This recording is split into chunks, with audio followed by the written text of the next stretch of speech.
All right, guys, today we are here to do our 14.3 predictive tier list based on the changes I've seen on the PBE and based on the games I've played on PBE and on live and looking at what's changing. Um, a lot of the champion changes in this patch feel very placebo.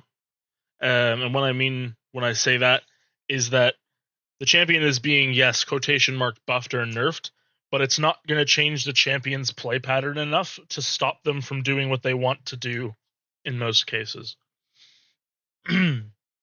So I wanted everyone to keep on this is a low elo tier list. And one of the big things about low elo is ease of execution. So when I go across all 5 roles here, I'm probably just going to talk about the Z tier champions, maybe some of the S tier champions, and touch on some of the Z counter only champions. So top lane. Trundle is getting nerfed next patch. However, I don't think it's enough. I've seen the nerfs, I've played with the nerfs. I don't think it's going to be enough. I still think this champion is going to be a monstrous force to be reckoned with in the top lane. He's got incredible dueling power throughout the entire game, has one of the strongest early game all-ins of any bruiser in the entire game. He's just too good at being a menace in the side lane, being an incredible duelist. There's almost nothing that can outduel him in the mid game. He's a monster, and I don't think the nerfs are enough. I still think he will be a massive problem, and I still think he will be very, very good.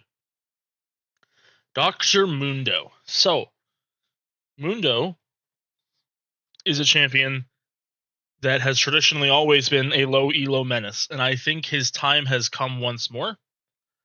Mundo is notorious for being able to match up into other tanks very well because he has a lot of damage compared to other tanks, but is just as tanky, if not tankier. Mundo also is a bit of a prediction here on my part. Stridebreaker is getting reworked back to having an active slow. And with this change, I predict a lot more bruisers are going to be shifting into the top lane. And Mundo is somebody who matches up very well into those bruisers in the mid to later stages of the game with proper itemization.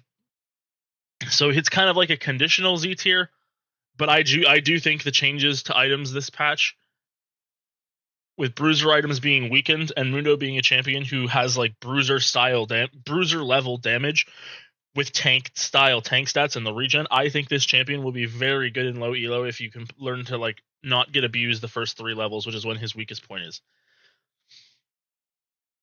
Okay. Udyr. Udyr is the epitome of Z tier.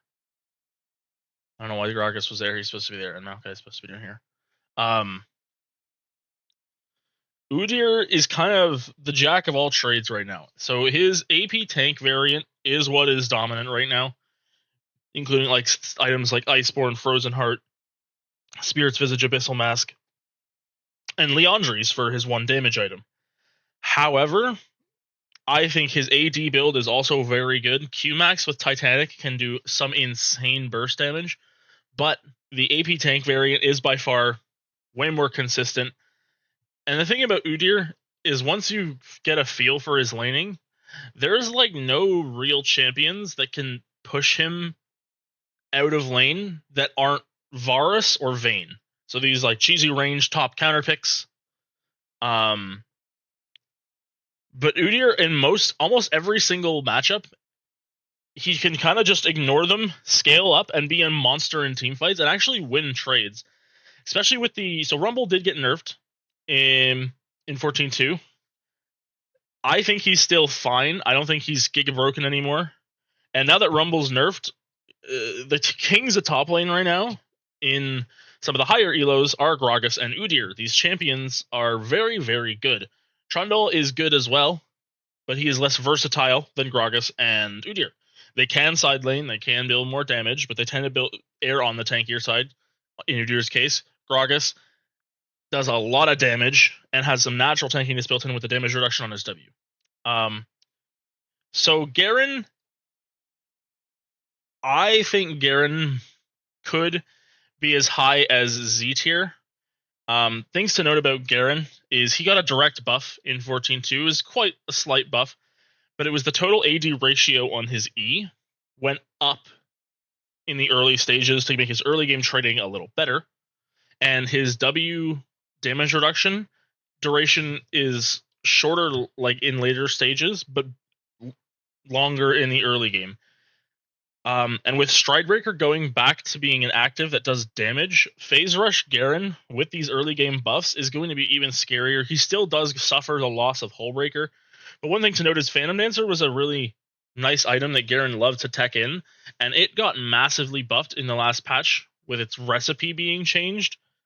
It's a great item for Garen. Sitting on Zeal is also great.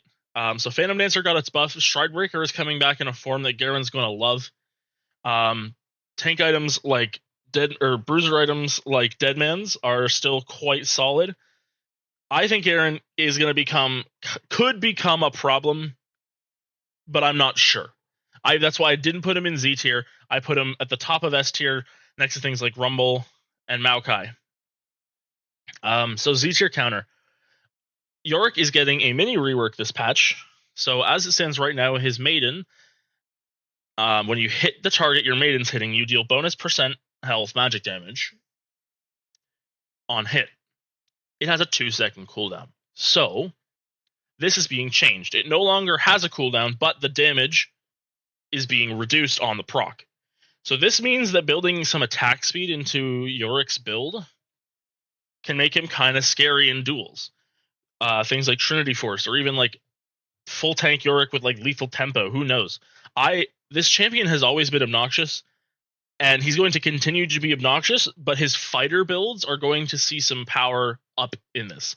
The whole point of the changes they're making is that the super uninteractive lethality, like Eclipse, Muramana, Sorilda's shit from last season, that style of Yorick is getting tuned down, while Bruiser Yorick is in theory getting buffed. So I think this champion, and the thing is, Bruiser Yorick still does all the same shit lethality Yorick does, he's just a little tankier, and his cools don't one-shot you. Darius. So Stridebreaker returning to kind of its previous existence of doing damage is very good for Darius, as it is for Garen. And Darius never crutched as hard on the existence of last season Hullbreaker as Garen did. Very rarely you saw Darius build Hullbreaker. The reason he is in counter only is because he can get circumvented by a lot of things that are at the top of top lane right now. He loses to Udyr and Gragas if the Udyr and Gragas are playing properly. If you're blinding Darius, the Vayne can get picked into you, and it can feel really bad if the Vayne has decent enough spacing. The Trundle will simply outscale the Darius in the side lane by buying a Sterax and beating his ass into the ground. Darius can also struggle very heavily into Ornn, as an example. And Ornn provides so much utility for his team, and a good Ornn can beat a Darius, even if it's a good Darius. I think that's all I really want to say about top lane. Quick note, for anybody who is an Olaf top enjoyer, the Stridebreaker change is theoretically really good for Olaf. However, the new Stridebreaker builds out of Tiamat, which means it is a unique Hydra item, meaning you cannot go Stridebreaker Ravenous. And I just don't think Olaf ever wants Stridebreaker more than he wants Ravenous Hydra. But the reason I've put Olaf in Z counter only as kind of a prediction thing is with Bruisers coming back with the re-edition of Stridebreaker, Olaf has been very good into a lot of Bruisers for a long time. The only Bruiser that kind of checks Olaf is Trundle. So if you ban Trundle, Olaf is pretty good into most Bruisers. Like, he will just kind of stat check them in the early stages, and if he gets a lead, he can just run through them. Okay, jungle. And yes, I know Maokai is getting nerfed. I think the nerfs are largely placebo and won't change. If they don't change why he's good. They're knocking some power off of him, but it doesn't change why he's good and why he's picked. So, jungle. I'm going to try and make this a little faster, because I just realized I spent like 10 minutes on top lane. Okay, so Nocturne. Nocturne is not receiving any direct nerfs, nor are any of his items receiving any direct nerfs. In reality, Stridebreaker getting damage again and being a Tiamat active is just going to make this champion even more powerful. Brand is getting nerfed. The nerfs are a complete fucking placebo. It doesn't matter. Lilia nerfs, again, placebo. Don't think it's going to change why she's strong. Don't think change why it's good. Briar. The changes to Briar that made her more focused on building Bruiser. While her lethality build is still viable, her Bruiser build, if she gets a lead, feels borderline unfair to play against unless you have a lot of lockdown and a lot of damage to stop her. She feels like the ultimate stat check right now with her Bruiser setups. Evelyn. They refuse to nerf this champion. This champion has been cancerously broken for years. And the thing is, it's not even about Evelyn's numbers. She does way too much damage. That's whatever. It's the fact that her passive being able to be permanently invisible fundamentally breaks the game and changes. Literally, Evelyn can be like 0 and 10, or Evelyn can be 0, 0, 0, and it still fundamentally changes the way you have to play the game. Period. It's disgusting. Shouldn't be that way. Okay, Maokai, the other Z-tier champion. Maokai is getting nerfed. I don't think it changes anything. I think jungle Maokai with Leandries into tank items provides the same power he did before with the objective control with the saplings, especially with Leandries. It does quite a bit of damage. Cheap shot also could go in there. And he's very tanky. He's provides so much utility. He has one of the best zoning ultimates in the entire game to gain you control. S tier. Let's talk about some of the champions in S tier. Udyr, I don't think is as good of a jungler as he is a top laner. He is a solid jungler. He's kind of like if you don't know what to pick, if you're blind picking, Udyr is a pretty safe bet most of the time because he can just survive into almost anything by running away or beating them. Like he's a very safe pick. He doesn't really have any terrible matchups, and his clear speed is solid. His jungle health pool is solid. He's just solid all around. Trundle, I would exclusively use as a counter pick for if the enemy team has drafted a singular super tank. And if you get ahead, I think Titanic Trinity Force is fine. However, I think there is a build people are sleeping on, and it is Titanic first into Zeke second, especially if they have a super tank. Ulting that super tank and then just running at the backline with the Zeke slow and just beating them with Titanic Hydra and the Zeke's damage while being unkillable because you ulted their super tank in the mid game is so disruptive. Because the thing about diving is that it's not always about getting a kill. It's about being disruptive. Like if I'm playing Trundle and I have Merktread's Titanic Zeeks, right? And they have fucking Ornn, and I ult that Ornn, I'm going to run into the backline. I'm going to be doing more damage than Ornn is because I'm Trundle with a Titanic Hydra. And I'm so tanky because of the Ornn stats I stole. Even if I don't get any kills, the Ornn is going to die faster than me, provided the game is in an even state. The Ornn's going to die faster than me. I'm going to make it so I'm the only person that their carries can be hitting. The disruption is massive. Vi. Okay, Vi is very, very slept on, in my opinion. I don't see enough of her. Hexplate, Sundered Sky, with Ultimate Hunter. She can one-shot people. Oh, Halo Blades, very important. Even though you're going Bruiser, Halo Blades. The early power is very, very strong. The burst from Sundered Sky with Halo Blades is quite obnoxious and borderline unfair. Master Key, same thing. He is a very good Hexplate user. It's a fabulous item for him. Ginsu's is also getting buffed next patch. That's why I'm keeping him in S tier. So we'll see. Other than this, I don't really have much to talk about. Rengar is getting directly nerfed, and his core most item, Profane Hydra, is also getting nerfed.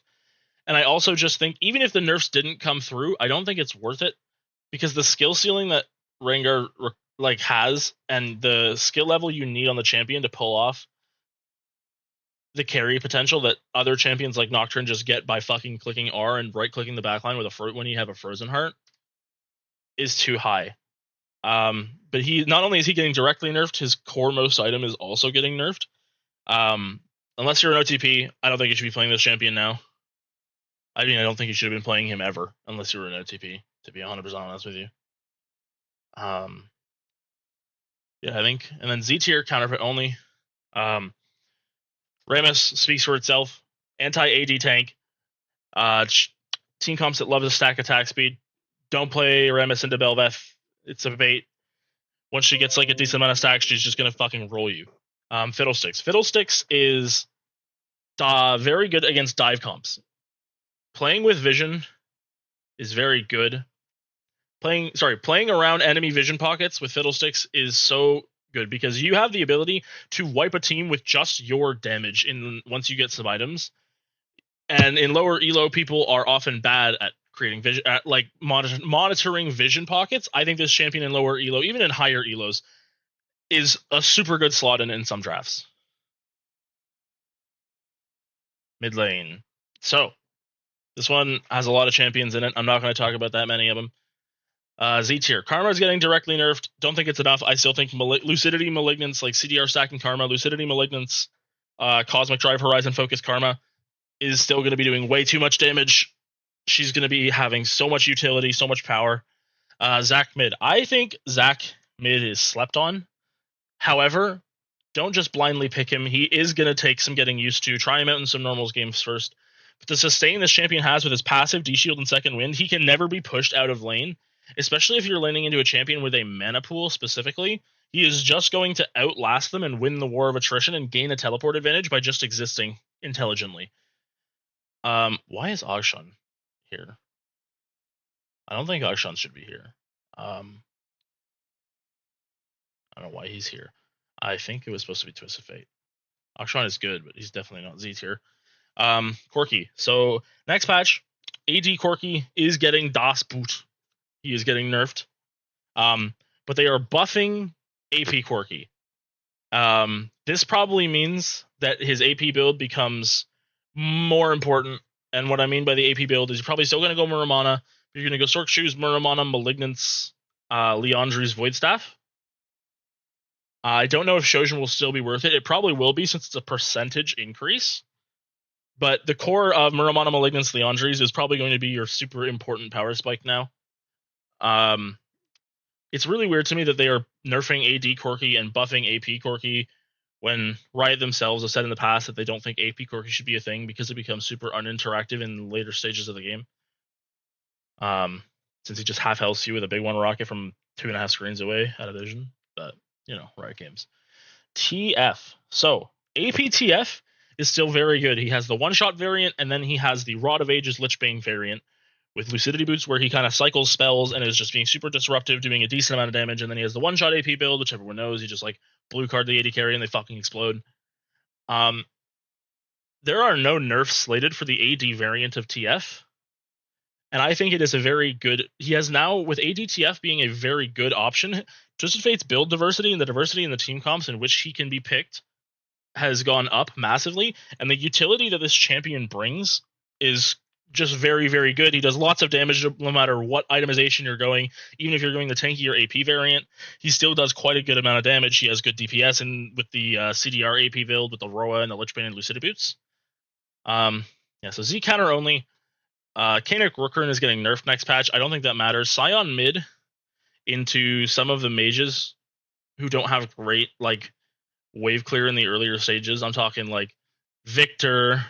I'm talking Swain. These champions who don't have the capability to just hold a wave is if your jungler gets Void Grubs, you're going to, even without Void Grubs, you're probably going to do it. But if you get the first 3 Void Grubs on spawn, you are going to take that mid T1 tower by yourself so easily and just go Kanik Rookern into Titanic Hydra and then Hullbreaker third, sit in the side lane. It's broken. It's disgusting. And Scion can't really be punished in the mid lane because of the way the lane works and if you know how to manage waves properly. Let's talk about another niche one. Ornn, kind of the same deal. Exists as a monstrous tank, scales into the late game. Garen, same kind of principle. I think Brand, despite the nerfs, as a counter pick into heavy melee comps, this champion can win team fights by himself with the income of a mid laner. It's disgusting. I don't really have much to say aside from that. I think with the nerfs to Rumble, though, Rumble mid has fallen drastically, and I don't think it's nearly as good because he lost so much damage in the early stages, and now he just kind of gets outranged and poked down. Pantheon is one of the best AD mid laner counter picks to melee mid laners. No matter what the melee mid laner is, unless it's a tank, like a Scion or Cho'Gath or an Ornn or whatever, these melee mid laners like Sylas and Fizz, even Akali, which is a harder matchup for Pantheon, he kind of still just wins by default. His trading pattern is super toxic, super disgusting. His E ability shouldn't do what it does. It's bad design, but it's in the game. So abuse it as a counter pick. Very good. Eclipse, Cleaver, Shojin, almost every game. Your 3-item core, same as last season. It's a little different, but it's still very strong. And it's still what he likes to do. Lethality Pantheon can work. I just think the Bruiser style is infinitely more consistent. All right, moving on. AD carry. So, Misfortune. Far and away best AD carry right now in lower elos. Lethality Misfortune has such an absurd amount of burst damage. Will just like one-shot you when she gets 3 items by fucking breathing in your general direction. Not much to talk about. She is just head and shoulders the best AD carry right now in lower elos. S. So, Seraphine. As we all know, the double enchanter meta is in full swing. Farming Seraphine is a fucking problem. The double support item being gutted helps this, but it doesn't solve the problem because Seraphine is still doing well. Varus. Varus is only here because his versatility and his ability to slot into any team composition. We have Lethality Varus, which is his number one popular build right now in higher levels of play, simply because of the oppression it presents in the early and mid game. Of course, there's the classic on-hit Varus with lethal tempo, where you just fucking start space gliding with your on-hit damage. And there is the AP variant of Varus, where he presses RWQ and does 90% of anybody's HP, no matter what. Brand AD carry, same premise as Brand mid. Farming income can, like, into certain team compositions, can just win the game by himself. Vayne is a very good champion. She can just kind of be abused in the early stages, which is why she's kind of at the lower bottom of S. Draven is about knowing limits, same with Samira, but they can carry games on their own if you are able to pilot yourself to a like winning lane phase. Kog'Maw. So Kog'Maw, I think you should only ever pick if you have a Melio or a Lulu. Melio preferably. And the enemy team has to be running a lot of melee champions. Like, Kog'Maw, in the perfect scenario, Kog'Maw is the best AD carry champion, like, in the fucking game. But there's so many things that need to happen for him to reach that point not only just within the player's skill level, but just within the draft alone. The draft has to be perfect for Kog'Maw to be like a good option. And then even if the draft is perfect, like, he has a great front line, he has a lot of peel, he has a damage boost from like Melio or Lulu or whatever, and the enemy team is like not a bunch of assassins or point and click CC, it's still on the player to execute positioning and orb walking correctly. Like, even in the perfect world, there is still a lot of room for player error with this champion. So I just don't think you should pick him unless you have a lot of experience on him, and it is the perfect scenario. So Swain AD carry does the same thing that Swain AD carry did last season. He kind of just exists in the lane phase, and he spikes really early on 2 items, and is a mid-game team-fighting monstrosity with Flash Ghost and Rylai's. That's pretty much all there is to it. He is an AP option that becomes a monstrous mid-game team-fighting person that spikes earlier than most AD carries. So you take your earlier power spike and you run with it in the mid-game. And that's how you leverage your power as Swain. I don't really think there's anyone else I really want to talk about. Okay, Ezreal. So Ezreal I put in A tier, simply for the reason that this is a low elo tier list and Ezreal has such a high skill ceiling. I don't think Ezreal is worth it for most lower elo players. I think his skill ceiling is too high, and I think he's actually in a pretty healthy spot right now, where in order to make him like feel like an actual carry, you have to be landing everything, but you can't just like wait for them to walk at you. You have to be aggressive. You have to be positioning aggressive. You got to have the reaction time. You got to have the skill shot accuracy to make him a terror. So that's why I put him in A tier. Simply not because I don't think he's like S borderline Z tier good in the hands of a talented Ezreal player. I just think the work and like skill that you have to put into Ezreal to make him carry as hard as, say, like somebody like Misfortune or Varus or Draven is simply not worth the time investment right now. Support. So, yes, Karma and Maokai getting nerfed. No, I don't think it changes anything. These champions are still going to do the things that they have been doing. and they're still going to be oppressive and obnoxious. Rakan is, if this was a high elo tier list, Rakan would be at the top of Z tier, pretty much, where he has been for like the last year and a half, 2 years. This champion is disgusting. He is unpunishable. He has some of the best engage in the game. He has very safe laning, even albeit a little weak. He is just a fucking monstrosity of a champion design that is 100% like gated by pro play for solo queue. Maokai, same thing. Maokai is simply getting the. Maokai is a champion because of the way they reworked him all those years ago.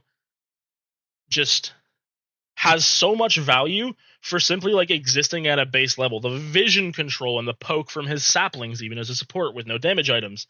The vision control from his saplings and the chip damage they do. The power of his ultimate. Maokai has one of the best ultimates in the entire game. It's super long range. It covers such a wide berth. It can give you so much control if they because they have to respect it. And if they don't respect it, most of the time it's going to result in a kill or at least some space taken. Bard. So Bard is definitely the hardest of the Z tier champions. He has the highest skill ceiling. But right now, that's kind of irrelevant because you just go Frozen Heart, Kaenic Rookerin with Bloodsong and Fleet Footwork, and you just kind of fucking smack people around while being unkillable. The thing to note about if you're going to play Bard is he's one of the best natural roamers out of any champion in the game in terms of support.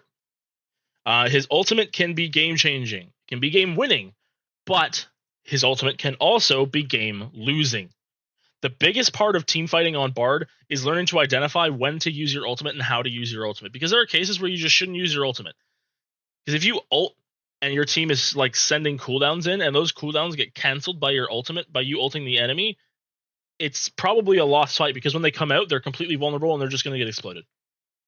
Taric. Taric is a very good champion in very specific cases. Teams that want a death ball, Taric is going to be good for. But one thing is that Taric struggles really hard into some of the mage supports, like the Janna, like the Karma, like the Zyra, like the Senna. I know Senna's not a mage, but she is a ranged support who has quite a bit of poke. Is that those champions can kind of fuck Taric up in the lane phase. He doesn't really want any of those champions to be present when he's being picked. Braum. This champion is so underrated. So most Braum players, for a long time now, since his release, have been maxing Q first because it's his only damaging ability, whatever. Stop. If you were a Braum player, max E. Because 3 things happen when you put points into Braum E. The damage reduction goes up, the cooldown goes down, and the duration goes up. At rank 5, this ability is a base 8-second cooldown with like 4.5 or 5 seconds of 55% damage reduction. You have like 3-second downtime and that's with 0 ability haste.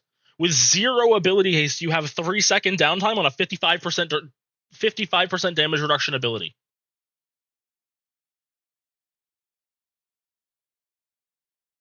Like, stop maxing Q on Braum. Brand, same thing. Very conditional about team compositions. Even support Brand can solo carry games into the right team compositions because he just does so much damage. Melio kind of only wants to be picked in Enchanter v Enchanter matchups or stuff like Tom Kench or Leona or even Rel because he can cancel Rel and Alistair really easily with his Q. But you really only want to pick Melio if you have a Lucian, a Kog'Maw, or a Jinx. Otherwise, doesn't fucking matter. Champion doesn't exist. He's very niche, but he can be very, very good and be a driving force behind a win. Don't pick Sona or Yuumi. If you do, you're asking to lose. Same thing with Morgana. She's pretty fucking terrible. Pyke is getting a direct buff next patch. I don't think it's enough. I think it's going to be super annoying because his base armor is going up to 47, which is going to make his early brawling fucking obnoxious. But I don't think it's enough to bump him up against these other supports. I think they're just much better than he is, more consistent value. Pyke one tricks are going to be happy though because into like low damage supports and a traditional marksman, he's going to be fucking immortal if he just goes like second wind. Like he's never taking damage. 47 base armor at level 1. I don't know if you comprehend that, but like even if Malphite starts W, he doesn't get that much armor at level 1. Anyway, I think that concludes my patched 14.3 predictive tier list. Things may change. If you have any questions, if I missed anything, I thought I was really careful not to miss any champions in any of the tiers. There might have been some niche picks I missed, but for the most part, I think I got everything. Yeah, if you have any questions, drop them in the comments below. Leave a like, leave a subscribe if you like this video and want to see more. I'm trying to get more active in my content creation. Thank you so much, guys, and you guys have a great day. Peace.